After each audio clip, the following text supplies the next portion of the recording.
পাশে দাঁড়াতে পারলে সবসময় ভালো লাগে, এটা অন্যরকম একটা ভালো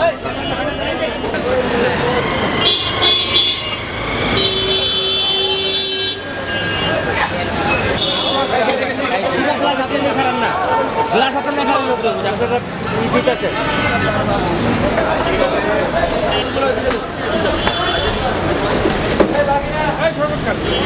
গত 3 দিন যাবত করছি সামাজিক জাগরণতা থেকেই আসলে কার্যক্রম করা। আমরা করোনার সময়ও মানুষের পাশে দাঁড়িয়েছি।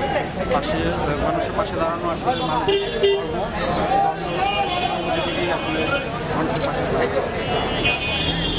আসলে সাধারণ মানুষের পাশে দাঁড়াতে পারলে সবসময় ভালো লাগে, এটা অন্যরকম একটা ভালো লাগার না। আমি ব্যবসা করি, আমার বাবা সাবেক কাউন্সিলর, তার ব্যানারে আসলে এই কার্যক্রম তার উদ্যোগেই পরিচালনা করা হচ্ছে।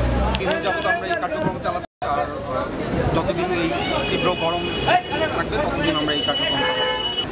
আমি ইমরান জাহিদ খান, আমার প্রতিষ্ঠান আছে, সেটা হচ্ছে স্কাই অনলাইন লিমিটেড।